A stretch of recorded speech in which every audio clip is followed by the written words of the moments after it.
মেয়ে থাকতো। রাধিকা সাধারণ হয়েও খুব বিশেষ ছিল। ও সব সময় নিজের সাইকেলে বসে গ্রামের মোড়ে চাট বিক্রি করতে যেত। ওর চাট এত সুস্বাদু ছিল যে লোকেরা দূর দূর থেকে তার স্বাদ নিতে আসতো। আসুন আসুন, রাধিকার স্পেশাল চাট খান। স্বাস্থ্যের জন্য ক্ষতিকর নয়, বরঞ্চ খুবই সুস্বাস্থ্যকর খাবার। আরে বাহ রাধিকা, তোমার এই চাট মশলার গন্ধ তো বহু দূর অব্দি ছড়িয়ে রয়েছে। আর কেনই বা ছড়াবে না?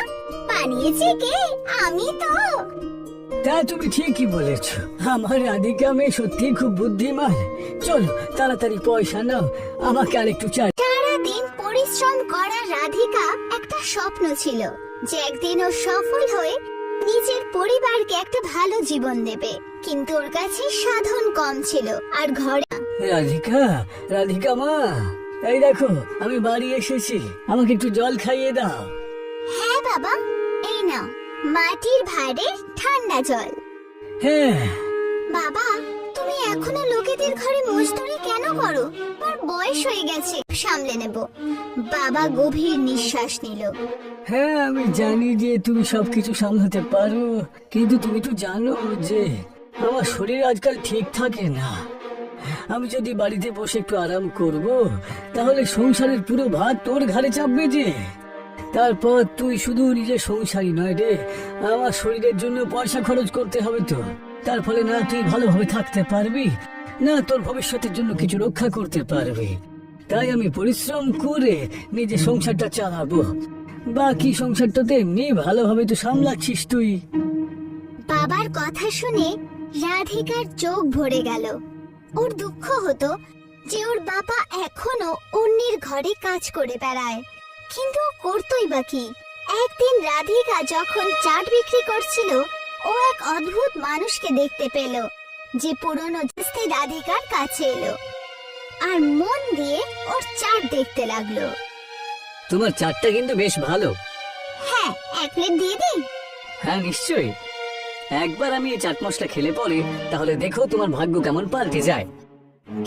ভাগ্য বদলাবে? সেটা কিভাবে? কারণ আমার কাছে একটা জাদুর জিনিস যে তুমি সেটা ভাবতেও পারো না।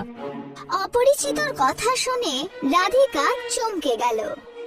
জাদুই জিনিস? আর আপনি কি সেটা সত্যি আমায় দেবেন? হ্যাঁ, কিন্তু এর বদলে তোমাকে একটা কথা আমাকে দিতে হবে। এই জিনিসটার ব্যবহার তুমি শুধু ভালো কাজের জন্যই করবে, আর কোনোদিন লোভকে তুমি তোমার মনে জায়গা দেবে না। রাধিকা চিন্তায় পড়ে গেল, এই লোকটা কি সত্যি বলছে নাকি ছল করছে? কিন্তু অনেক সালের পরিশ্রমের পর কিচ্ছু বদলালো না। আরো একবার চেষ্টা করতে কি বা ক্ষতি? ঠিক আছে, আমি কথা দিচ্ছি আমি এর ব্যবহার শুধু ভালো কাজেই করব, আর লোভকে কখনো কাছে আসতে দেব না। অপরিচিত হাসলো আর ও রাধিকার হাতে একটা ছোট্ট পুটলি দিল। ঘর পৌঁছে রাধিকা পুটলি খুলল।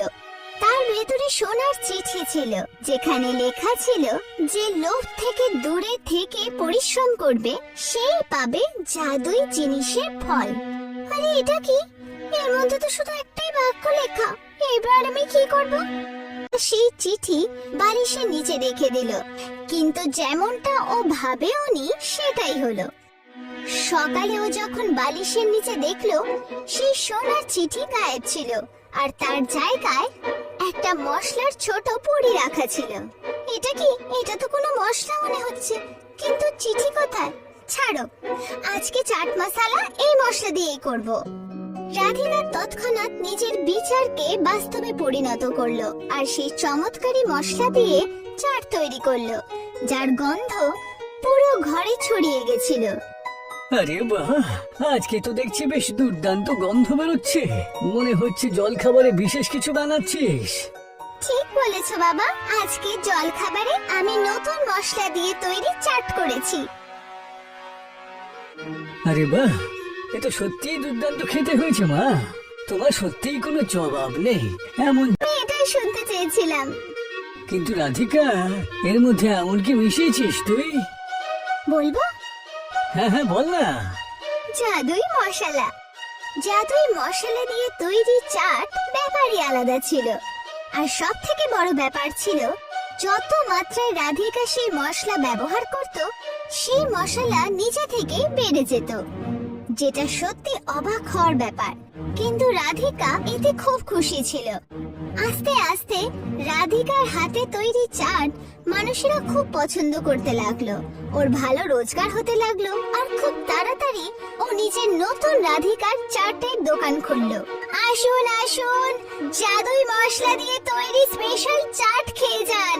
এটা আপনাদের স্বাস্থ্যের জন্য একদম ক্ষতিকারক নয়, বরঞ্চ খুবই পুষ্টিকর। আসুন আসুন, জাদুই মশলা দিয়ে তৈরি এই চাট আপনারা সবাই খেয়ে যান। কে? জাদুর মশলা? হ্যাঁ বাবারা, ঠিকই শুনেছো তোমরা। আমাদের রাধিকা মায়ের চাট মশলাতে যে জাদু দিয়েছে না, সেটা পৃথিবীতে আর কোথাও পাওয়া যায় না। রামুর কথা শুনে সবার মনোযোগ রাধিকার ঠেলার দিকে চলে এলো। লোকেরা এক এক করে এলো আর চাট খেয়ে গেল। ঠিক বলেছেন আপনি, রাধিকার হাতে তৈরি করা এই চাট সত্যি বেশ দুর্দান্ত। আরে আমি আবার কখনো মিথ্যে বলি নাকি? হ্যাঁ, সেটা তো ঠিক কথাই। এখন আমি রোজ এখানে খেতে আসবো। আর রাধিকার এই জাদুর মশলার চাট চাট বিক্রি করেই টাকা রোজগার করতো না, বরঞ্চ প্রত্যেকদিন নতুন গ্রাহকদের নিজের স্বাদের দ্বারা জুড়তে যাচ্ছিল। এটাই সেই সময় ছিল যেদিন রাধিকার ভাগ্য বড় মোড় ঘুরতে চলেছিল। শুনুন, আপনি কি রাধিকা, যে নিজের স্পেশাল জাদুই চাটের জন্য বিখ্যাত? হ্যাঁ, সে আমি। আপনার জন্য একটা চাট তৈরি করে দিই? হ্যাঁ হ্যাঁ, নিশ্চয়ই। রাধিকা এক প্লেট চাট বানিয়ে ওনাকে দিল। চাট খেতে মায়ার চেহারায় খুশি ঝলক দিল। একদম সেই স্বাদ যেরকমটা আমায় বলা হয়েছিল। মানে রাধিকা, আমি জনকল্যাণ বিভাগ থেকে বিশেষ করে তোমার সাথে দেখা করতে এসেছি। কি? জনকল্যাণ বিভাগ থেকে? কিন্তু কেন? তোমার চাটের কারণে। আসলে এর মধ্যে আমরা গ্রামের লোকেদের স্বাস্থ্য নিয়মিত পরীক্ষা করেছিলাম, আর আমরা দেখতে পেলাম যে মানুষের স্বাস্থ্য খুব ভালো আছে, তাদের রোগ প্রতিরোধ ক্ষমতাও বেড়ে গেছে। এটা জানার জন্য যেটা কি কারণে হয়েছে, আমরা কিছু লোকেদের ভোজনের নমুনা সংগ্রহ করেছি, আর আমরা জানতে পারলাম যে এর কারণ হলো তোমার বিশেষ মশলা, যেটা তুমি তোমার চাটে ব্যবহার করো। সত্যি? এটা তো সত্যি খুব ভালো খবর। একদম, এই কারণে আমি তোমাকে জিনিস দিতে এসেছি। অজানাতেও তুমি মানুষদের জন্য অনেক ভালো কাজ করেছো। কি জিনিস? কোন পুরস্কার? মান্যতা দিয়েছে। এখন থেকে সব হাসপাতালে রোগীদের তোমার মশলা দিয়ে তৈরি পৌষ্টিক চাট খাওয়ানো হবে, যাতে ওরা তাড়াতাড়ি সুস্থ হতে পারে। আর এই পুরো প্রক্রিয়ার বাজেট সামলানোর জন্য আমাদের বরিষ্ঠ অধিকারী তোমাকে বেছেছে। এই পুরো পরিযোজনার মূল রাশির অর্ধের ভাগ 5 লাখ টাকা তোমাকে দেয়া হচ্ছে, বাকিটা 1 মাস পরে দেয়া হবে। মায়ার কথা শুনে রাধিকার খুশি ঠিকানা রইল না। এত বছরের পরিশ্রম এখন রং দিল, আর রাধিকার জীবনে না কোনো দুঃখ ছিল, না কোনো চিন্তা।